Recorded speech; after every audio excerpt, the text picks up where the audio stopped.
How many people here are proud to be an American? How many people here are tired of the attacks on our police? On behalf of the organizers, on behalf of the Suffolk County PBA, thank you for being here.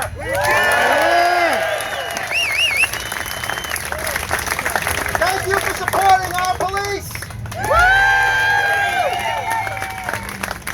I'd like to introduce former Suffolk County Republican Chairman and spokesman for the President of the United States, Donald J. Trump.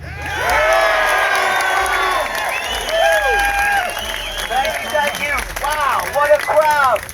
Suffolk County, listen, like any pro-American rally, it must begin with the Pledge of Allegiance, and I want to invite the President of the Iron Sights Group to come forward, retired and active law enforcement, to lead us in the Pledge of Allegiance. We got flags all over. Good afternoon, everybody. Thank you all for coming out. Thank you for supporting us. As an active member of law enforcement community, I can say that this means a whole lot to us. Some of us have spent days and weeks at the protests in Manhattan, and to see this kind of support means everything. Please keep it up. It is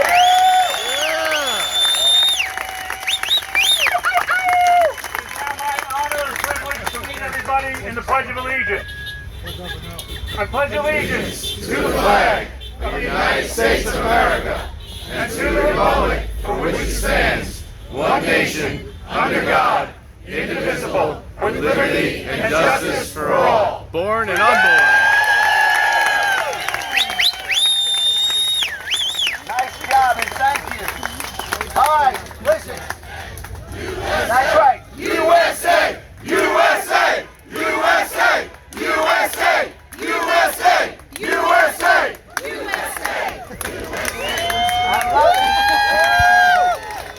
Can everybody hear us? It's not going to be easy. This is the best we can do. But let me tell you something. This is amazing. This shows you exactly what America is all about. This is exactly what our Suffolk County is all about. The stuff that we've been hearing in the news is absolutely crazy. Well, it is a lot of fake news, ladies and gentlemen. But what the real news is everyone here today standing up to support the brave men and women in blue.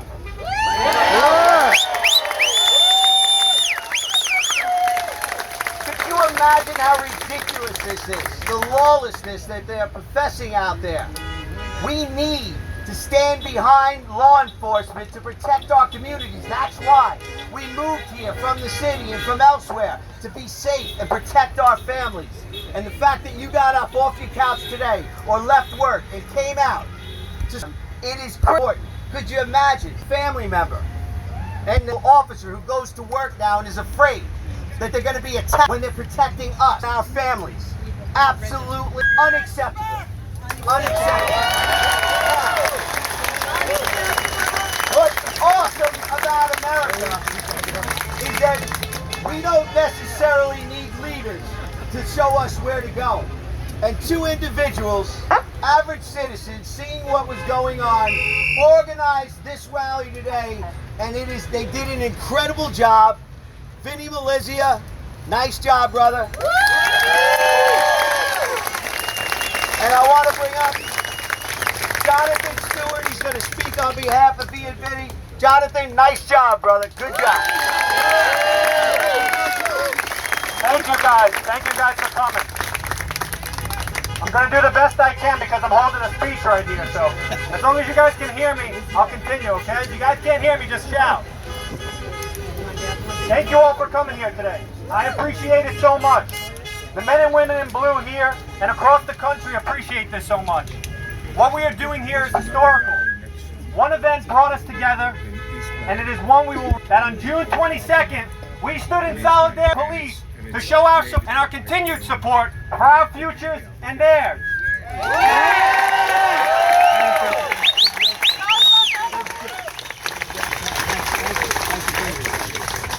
When I was coming up with the main idea of this speech, I kept hearing John F. Kennedy, the 35th President of the United States of America. Though he was before my time, right before my time. He did have a way with words. That is worth reiterating here today. In a speech at Rice University on September 12, 1962, President Kennedy roused support for America's mission to the moon with a stirring speech that celebrated the determination of American innovators and adventurers to climb the highest mountain. The speech cited a litany of accomplishments made possible by a shining vision and unrelenting hard work. President Kennedy said, "We choose to go to the moon. We choose to go to the moon in this decade and do the other things, not because they are easy, but because they are hard. Because that goal will serve to organize and measure the best of our energies and skills. Because that challenge is one that we are willing to accept, one we are unwilling to postpone, and one in which we intend to win." The most important part of that speech for me is the reason why we choose to do the things. We choose them not because they are easy, but because they are hard. This is a hard time in America. This will be known as a hard time in American history. And yet here we are. Here you are.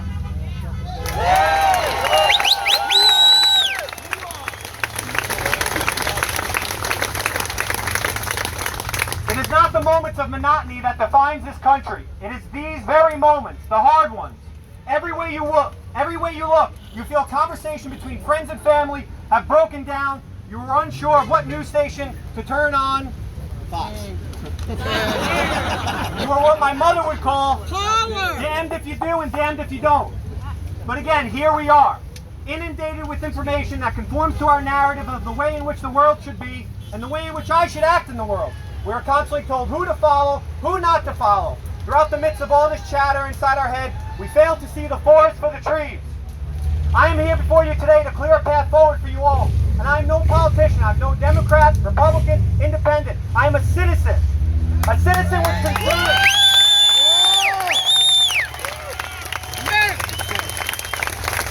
American citizen. A citizen with concern for not just the future of my own, but that of my family and that of each and every one of you here today and those who are not here. A citizen with concern for the men and women who stand up to life's difficult tasks. A citizen with concern for the dialogue that calls to abolish, defund, and dismantle the police. A citizen who's here standing before you to say enough is enough.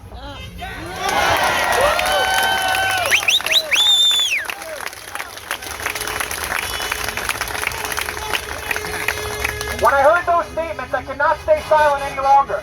I could not let the broad stroke of social justice, virtue signaling, and cancel culture paint all the police in a light that casts a shadow over the heinous death of George Floyd. I could no longer stay silent, and neither could you all, which is why you came here today.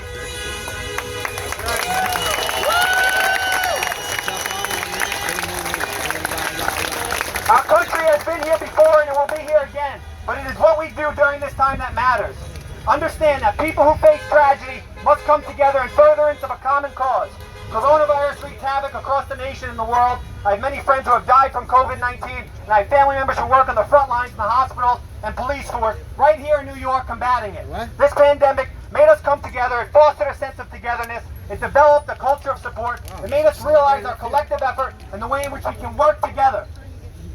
During the lockdown across the nation weeks ago, May 25th, 2020, George Floyd was killed in Minneapolis. Did he deserve to die? I say unequivocally no. Was there an action on the part of the surrounding officers? Yes. Will justice be meted out?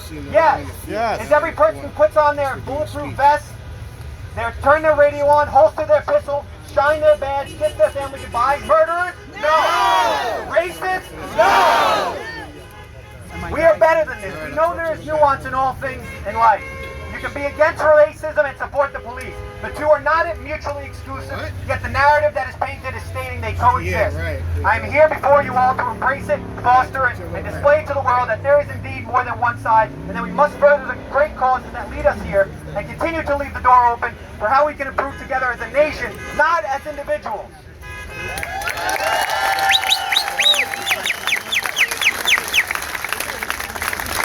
The reason for this rally is, as I've stated numerous times to every news agency that's contacted me, to support and show support for the men and women in blue across the island and the world.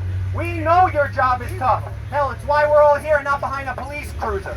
We value the effort you all do day in, day out. We appreciate you keeping our cities, homes, schools, parks, roads safe. We know you have all Americans back, and we have yours. We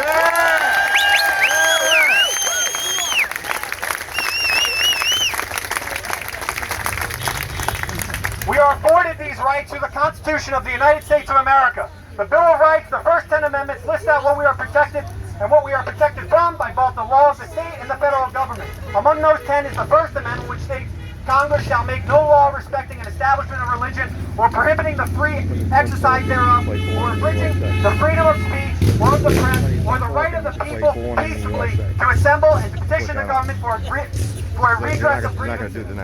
Over 200 years have passed since these words were written down on parchment paper in Philadelphia amongst men who sought a future beyond the confines of a British protectorate, but a country enamored and defined by one man or woman's destiny to live free and pursue the American dream.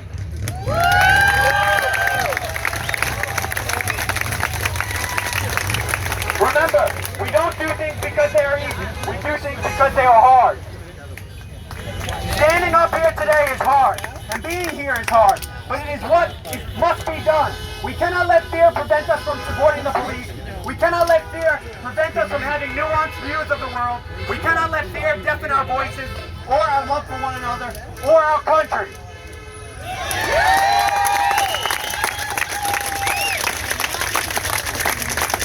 Policemen across the world and right here in our backyard sign up for a job they will die for. They are doing a job like all of us and want to know our support is there. I think we are doing a great job by showing this little sliver of hope in their day that there exists many folks who appreciate them and value them. Let's hear it for the blue.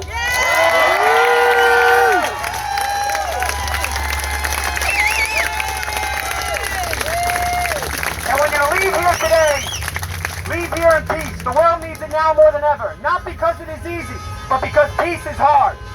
Citizens of America, the power is in your hands. The power is in your hands.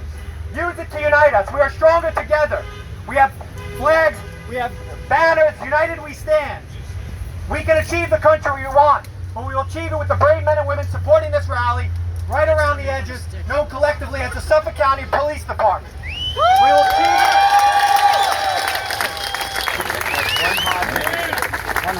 We will achieve it from the Lighthouse to the Empire State Building. It will ring in the ears of all those who are here today and all those who will come after us.